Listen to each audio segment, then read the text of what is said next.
kita menjauhi kezaliman dan kita hidup dalam kebahagiaan, dan semangat kita akan meninggi jika itu menjadi jalan hidup kita.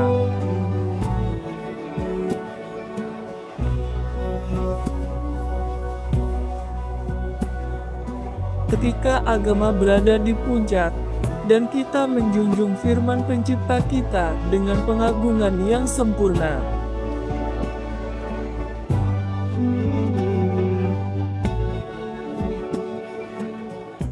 Sekali. Ya Allah, limpahkanlah syalawat dan salam kepada junjungan kami Muhammad, kunci pintu rahmat Allah, sebanyak apa yang ada dalam ilmu Allah, syalawat dan salam yang kekal sekekal kerajaan Allah, dan kepada keluarga serta sahabatnya, sebanyak setiap partikel dikalikan 1000 kali, di setiap saat selamanya, sebanyak jumlah makhluknya, keridaan dirinya, berat, arsinya, dan tinta kalimat-kalimatnya.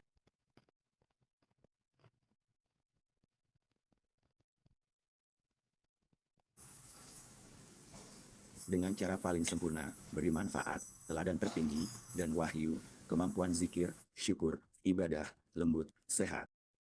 Syalawat salam berkah Al-Fatih, keluarga, sahabat.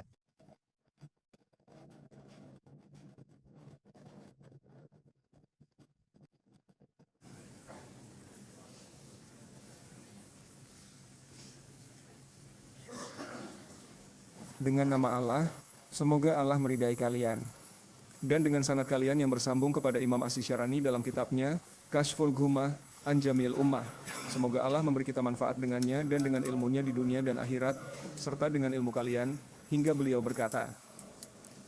Anas radhiyallahu anhu berkata, saat Nabi Shallallahu alaihi wasallam tiba di Mina, beliau mendatangi jamrah lalu melemparnya, kembali ke tempatnya lalu menyembelih. Beliau berkata kepada tukang cukur, ambil, sambil menunjuk sisi kanan kepalanya, lalu kiri, kemudian membagikan rambut kepada orang-orang. Kemudian beliau bertolak ke Mekah, lalu tawaf, kemudian kembali dan salat zuhur di Mina. Di Mina, Nabi bersabda, ya Allah, ampunilah yang mencukur. Mereka bertanya, wahai Rasulullah, juga yang memendekkan? Beliau mengulang, ampunilah yang mencukur. Lalu akhirnya beliau berkata, dan juga yang memendekkan. Dan ketika Rasulullah Shallallahu alaihi wasallam memerintahkan istri-istrinya untuk bertahalul, kami berkata kepadanya, mengapa engkau sendiri tidak bertahalul? Beliau bersabda, sesungguhnya aku telah mengalungkan hewan kurbanku dan merekatkan rambut kepalaku, maka aku tidak akan bertahalul sampai aku selesai dari hajiku dan mencukur rambutku. Di situ terdapat dalil wajibnya mencukur. Nabi Shallallahu alaihi wasallam bersabda, wanita tidak wajib mencukur, yang diwajibkan bagi wanita adalah memendekkan rambut saja. Beliau bersabda, setelah melempar jumrah, halal segala sesuatu bagi kalian kecuali berhubungan dengan wanita. Pria, dan wewangian, Rasulullah, wewangian. Menurut riwayat, setelah melempar jumrah Akabah dan mencukur, halal wewangian, pakaian, dan semua lainnya kecuali wanita. Dalam satu riwayat, hari ini hari keringanan bagi kalian. Setelah melempar jumrah, kalian boleh tahallul dari semua larangan, kecuali wanita. Jika petang tiba sebelum tawaf di Baitullah ini, kalian kembali menjadi ihram seperti keadaan kalian sebelum melontar, hingga tawaf. Aisyah radhiyallahu anha berkata, aku biasa memakaikan wewangian kepada Rasulullah Shallallahu alaihi wasallam untuk tahallulnya setelah beliau melempar jumrah Akabah, sebelum beliau tawaf di Baitullah. Dan Ibnu Abbas radhiyallahu anhu berkata, aku melihat Rasulullah Shallallahu alaihi wasallam mengolesi kepalanya dengan misik pada hari Nahr sebelum beliau tawaf. Ibnu Abbas radhiyallahu anhu berkata, saat Rasulullah Shallallahu alaihi wasallam berkhutbah pada hari Nahr, orang-orang datang berkelompok menanyakan hukum haji dan urutan, apakah boleh mendahulukan atau mengakhirkan penyembelihan, cukur, lempar jumrah, dan ifadah, sebagian sebelum yang lain. Beliau menjawab, tidak mengapa. Seorang lelaki, kucukur sebelum menyembelih. Nabi, sembelih, tak apa. Datang seorang berkata, Rasulullah, aku ifadah sebelum mencukur. Cukur atau pendekan, tidak masalah. Wahai Rasulullah, aku menyembelih sebelum lempar. Lempar, tak apa. Seorang lain, Rasulullah, melempar jumrah setelah petang. Beliau, tak apa. Datang orang lain, Rasulullah, tawaf dulu sebelum melempar. Beliau, boleh. Maka tidaklah beliau Shallallahu alaihi wasallam ditanya tentang sesuatu yang didahulukan atau diakhirkan pada hari itu, melainkan beliau bersabda, lakukanlah, tidak masalah. Anas berkata, Ya Allah, limpahkan shalawat terbaik MU kepada makhluk MU paling mulia, junjungan kami Muhammad, beserta keluarga dan sahabatnya, serta salam. Sejumlah keluasan ilmu MU dan sebanding tinta kalimat MU. Tiap kali para pengingat mengingat MU dan dirinya, dan ketika orang lalai melalaikan MU dan dirinya. Ya Allah, curahkan shalawat dan salam kepada beliau, keluarganya, dan sahabatnya, setara ilmu MU dan tinta kalimat MU, kapanpun zikir terucap, dan saat kelalaian terjadi. Ya Allah, limpahkan shalawat MU atas Nabi Muhammad, keluarga, dan sahabatnya, sebanyak pengetahuan MU dan tinta firman MU, dalam ingat dan lalai. Jadikan shalawat ini terus mengalir setiap saat, dimanapun, dalam setiap keadaan, dengan niat tulus bagi beliau. Segala puji bagi Allah yang memuliakan kita dengan syariatnya yang mulia dan penjelasannya melalui lisan hamba dan kekasihnya. Sebaik-baik makhluk, junjungan kami Muhammad, semoga syalawat, salam, berkah, dan kemuliaan tercurah atasnya, atas keluarganya yang suci, para sahabat yang beroleh kemuliaan karenanya, serta siapapun yang loyal kepada mereka dan mengikuti mereka dengan ihsan hingga hari pembalasan, dia maupun terang. Juga atas para ayah dan saudara beliau dari golongan Nabi dan Rasul, yang unggul dalam keutamaan dan kemuliaan, serta atas keluarga, sahabat, pengikutnya, para malaikat terdekat, dan seluruh hamba saleh, juga atas kami bersama mereka. Sungguh dia maha mulia lagi maha penyayang. Selanjutnya, Syekh, rahimahullah, meneruskan pembahasan amalan haji pada hari Nahr, Halq, Taksir, Nahr, dan sejenisnya, serta amalan lainnya juga. Anas radhiyallahu anhu berkata, ketika Nabi Shallallahu alaihi wasallam tiba di Mina, beliau mendatangi Jumrah. Maka sunnah bagi jemaah haji, pertama kali tiba di Mina dari Musdalifah, adalah menuju Jumrah Akabah. Beliau mendatangi Jumrah lalu melemparnya, kemudian mendatangi tempat tinggalnya di Mina di mana tenda telah disiapkan untuknya, yaitu di Al-Haif, lalu beliau menyembelih kurban. Kemudian beliau berkata kepada tukang cukur, ambillah, dan beliau menunjuk ke sisi kanan kepalanya, yakni, cukurlah sisi kanan kepala, kemudian sisi kiri. Lalu beliau mulai memberikannya kepada orang-orang, yaitu rambutnya yang mulia. Beliau memerintahkan untuk membagikannya kepada orang-orang, dan orang-orang telah mengelilinginya, menunggu untuk mengambil bagian dan berkah mereka dari rambut kepala junjungan kita Rasulullah Shallallahu alaihi wasallam. Ini adalah urusan tabarruk, mencari berkah, dan mengusap, yang tidak bisa dinisbatkan dalam umat ini kepada suatu kelompok, golongan, atau ulama, melainkan ini adalah bagian dari apa yang dibawa oleh pemilik kenabian dan apa yang dilakukan di hadapannya, dan para sahabatnya yang mulia. Semoga ridha Allah tercurah kepada mereka, melakukannya. Mereka berlomba kepadanya. Seorang mendapat sehelai rambut, seorang lain mendapat 2 helai.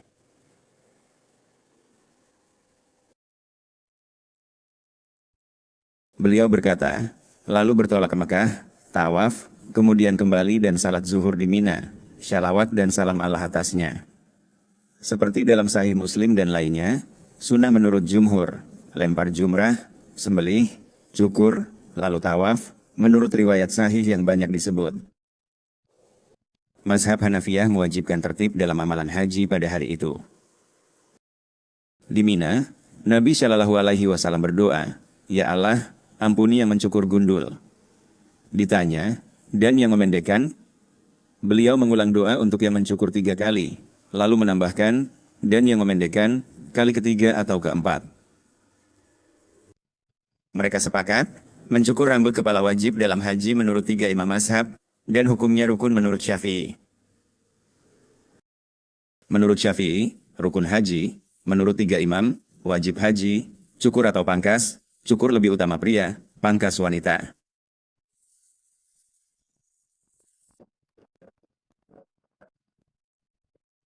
Demikian pula jumhur ulama berpendapat bahwa mencukur, halq, dan memendekkan rambut, taksir, tidak terikat oleh waktu dan tempat, dan tidak akan terlewat oleh seseorang kapanpun itu. Namun, Abu Hanifah berpendapat bahwa mencukur dalam haji khusus pada hari-hari Nahr dan di wilayah haram. Jika ditunda dari hari-hari Nahr atau dilakukan di luar wilayah haram, maka wajib membayar dam.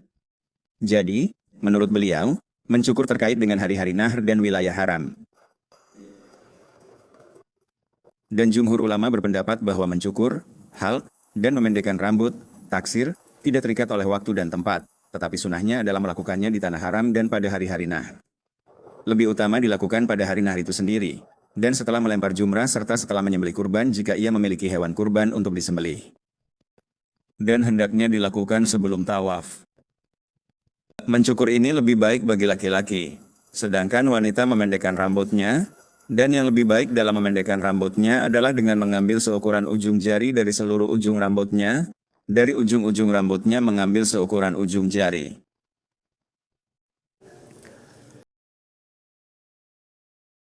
Dan diriwayatkan dari Sayyidina Ali bahwa Nabi Shallallahu alaihi wasallam melarang wanita mencukur kepalanya. Demikian pula, telah sampai kepada kita dalam hadis bahwa wanita tidak diwajibkan mencukur, melainkan hanya memendekkan rambutnya, Demikianlah yang disebutkan dalam riwayat Abu Daud, dan riwayat Sayyidina Ali disebutkan oleh At-Tirmidzi bahwa seorang wanita dilarang mencukur kepalanya. Kami berhaji bersamanya, semua istrinya dan putrinya Fatimah. Tak seorang pun mencukur rambut, semuanya hanya memendekkan. Memendekkan rambut lebih utama dan dianjurkan bagi wanita.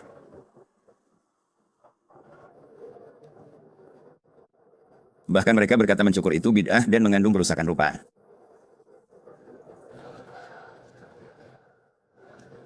Maka ia mengambil dari ujung-ujung rambutnya seukuran ruas jari, sebagaimana riwayat dari Umar ketika ditanya, berapa banyak wanita memendekkan rambutnya? Beliau menjawab, seperti ini, sambil menunjuk ke ruas jarinya. Maka ia mengambil seukuran ruas jari dari seluruh ujung rambutnya, ini lebih utama. Adapun kewajiban yang dengannya tahalul tercapai, maka yang lebih utama adalah mencukur seluruh kepala bagi laki-laki, dan bagi wanita adalah mengambil dari seluruh ujung rambutnya, ini yang lebih utama. Malikiyah Hanabilah, cukur sebagian kepala hukumnya tidak sah.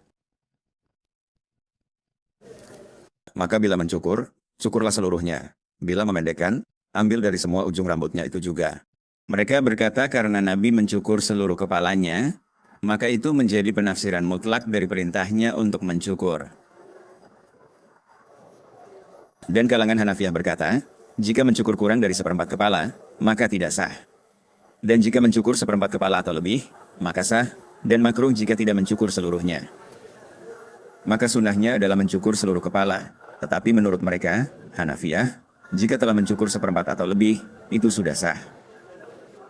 Dan itu makruh, karena yang disunahkan adalah mencukur seluruh kepala. Adapun kalangan Syafi'iyah, mereka berkata bahwa minimal yang sah untuk mencukur dan memendekkan adalah 3 helai rambut.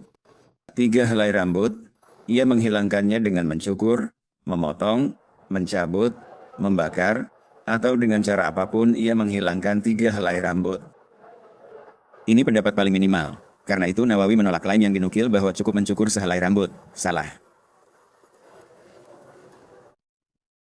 Maka pendapat paling minimal yang dianggap sah adalah bahwa dengan 3 helai rambut, tahallul telah terjadi.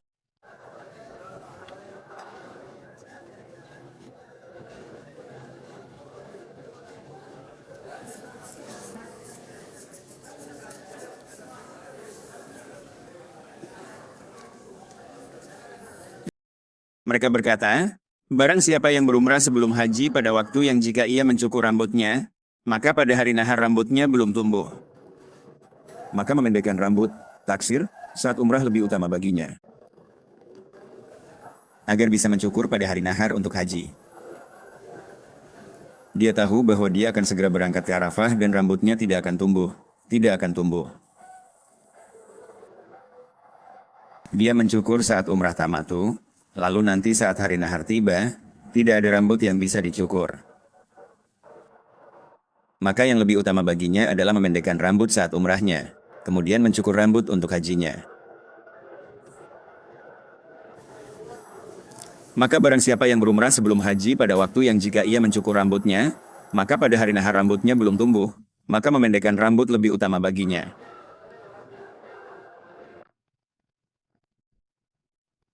Pada kami disebut ucapannya, Nabi bersabda, saat diperintah bertahalul, kami bertanya, mengapa engkau tak bertahalul?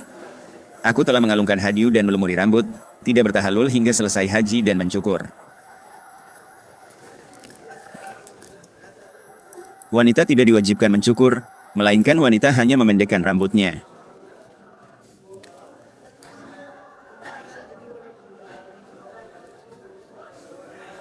Beliau bersabda, seusai melempar jumrah, halal semua kecuali wanita. Ditanya, wewangian Rasulullah? Beliau bersabda, setelah melempar jumrah Akabah dan mencukur, halal wewangian, pakaian, dan semua selain wanita.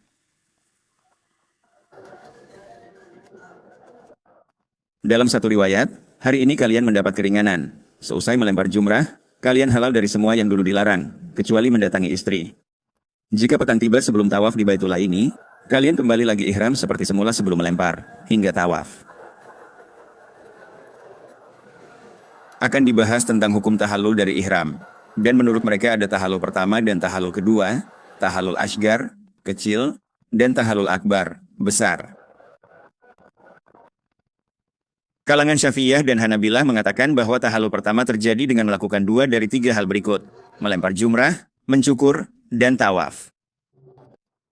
Maka jika ia melakukan 2 dari 3 hal ini, baik mencukur dan melempar jumrah, atau melempar jumrah dan tawaf, atau tawaf dan mencukur, maka telah terjadi tahallul awal, dan dihalalkan baginya segala sesuatu yang diharamkan karena ihram, kecuali wanita.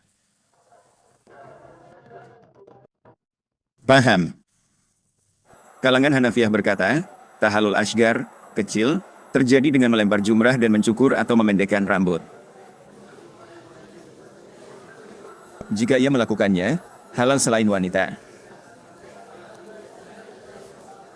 Demikian pula menurut kalangan Hanafiyah, bahwa jamaah haji tamatu, dan kiran wajib mencukur setelah melempar jumrah, dan wajib menyembelih di antara melempar jumrah dan mencukur. Urutan menurut mereka ini wajib bagi yang mampu melaksanakannya.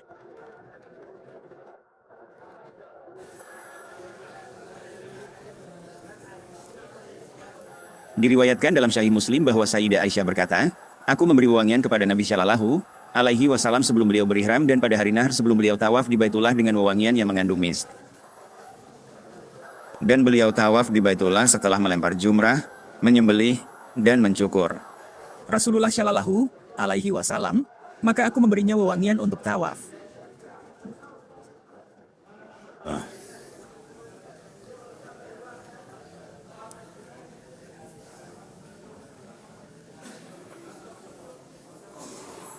Imam Malik berkata, maka berburu juga masih haram baginya sampai ia tawaf, jadi wanita dan berburu tidak halal baginya.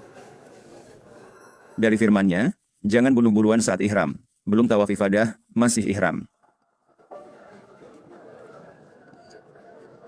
Maka tidak boleh baginya berburu, yaitu di luar batas tanah haram.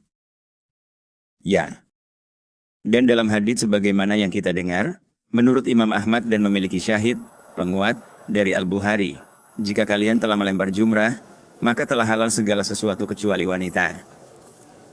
Tahallul akbar, yang disebut tahallul kedua, dengannya dihalalkan semua larangan yang diharamkan karena ihram.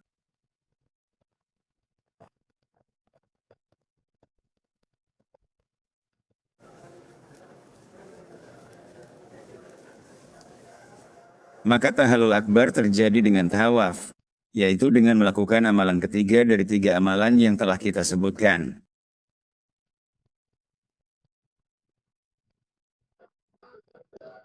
Jika sudah lempar jumrah, cukur, dan tawaf, semua jadi halal baginya. Ulama Malikiyah berkata, dengan syarat tawaf tersebut didahului oleh sa'i. Kalau tidak, jika dia tidak sa'i setelah tawaf kudum, maka larangan ihram masih belum halal baginya sampai dia tawaf dan sa'i.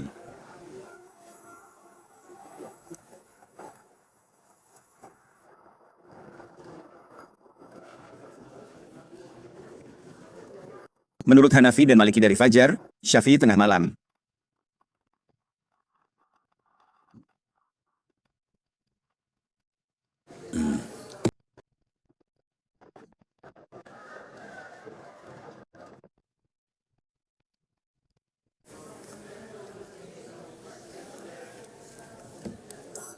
Dia berkata bahwa hari ini, jika kalian telah melempar jumrah, maka kalian halal dari segala sesuatu yang diharamkan bagi kalian. Jika kalian memasuki waktu sore sebelum tawaf di Baitullah ini, maka kalian kembali dalam keadaan ihram seperti keadaan kalian sebelum melempar jumrah, sampai kalian tawaf di Baitullah. Aisyah, aku mewangikan Rasulullah saat tahallul, setelah jumrah Akabah, sebelum tawaf. Ibnu Abbas berkata, aku melihat Rasulullah Shallallahu Alaihi Wasallam mengoles kepalanya dengan mis pada hari Nahr, sebelum tawaf, karena sudah melempar, menyembelih, dan mencukur. Ibnu Abbas berkata, saat Rasulullah berkhutbah hari Nahr, orang bertanya hukum haji, boleh mendahulukan atau mengakhirkan sembelih, cukur, jumrah, ifadah. Beliau, tak apa.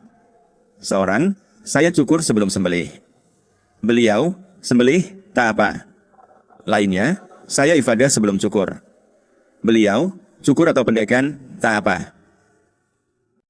Ia berkata, wahai Rasulullah, aku menyembelih sebelum melempar. Beliau bersabda, lemparlah, tidak masalah. Yang lain, aku melempar setelah sore. Beliau, tidak masalah. Yang lain, aku tawaf sebelum melempar. Beliau, lakukan, tidak masalah pada hari itu. Maka jumhur ulama berpendapat bahwa tidak wajib mengurutkan amalan-amalan haji pada hari Nahr, melainkan hanya disunahkan.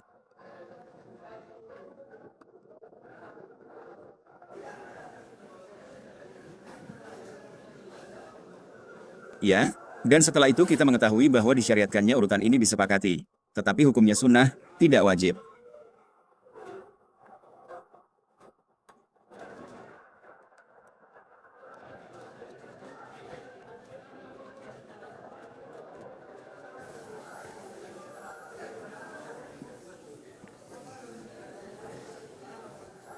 Maka ulama Hanafiyah dan Malikiyah berkata bahwa wajib mengurutkan amalan-amalan hari Nahr dengan rincian di antara mereka.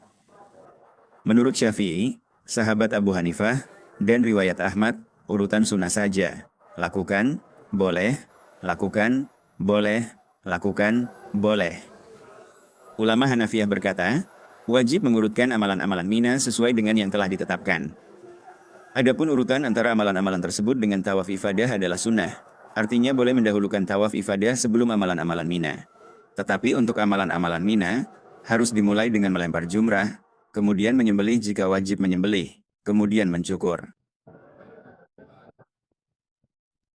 Ulama Malikiyah berkata, yang wajib dalam urutan adalah mendahulukan melempar jumrah sebelum mencukur dan sebelum tawaf ifadah. Dan selain ini adalah sunnah. Maka, melempar jumrah didahulukan, ini dalam mazhab Malikiyah. Pendapat MU tamat mazhab Syafi'i dan Hanbali, urutan amalan ini tak wajib, hanya sunnah saja. Menurut mazhab Hanafi, amalan Mina wajib berurutan, tidak ada urutan dengan tawaf. Sunnah mendahulukan amalan Mina lalu tawaf. Jika tawaf dulu lalu menunaikan amalan Mina, tak apa selama diurut.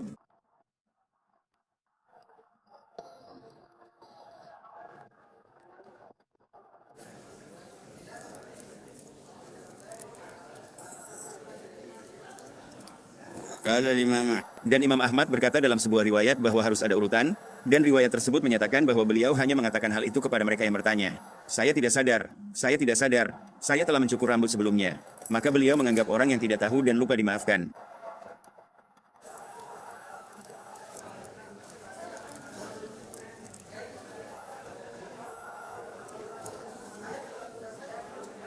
Anasera berkata, Rasulullah Shallallahu Alaihi Wasallam Lontar jumrah.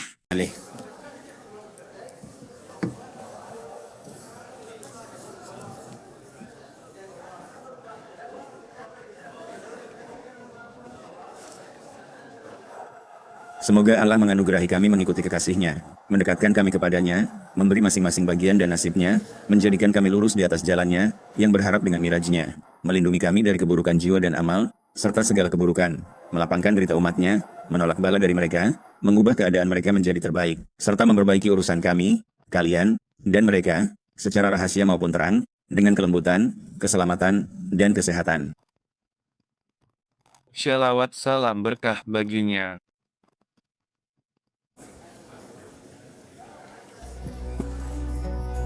Mengembalikan senyum bagi umat, menghilangkan kezaliman dari kami, kita hidup dalam kebahagiaan, dan semangat kita membara. jika jalan hidup kita adalah agama di puncaknya, dan kita meneladani firman pencipta kita dengan penuh pengagungan.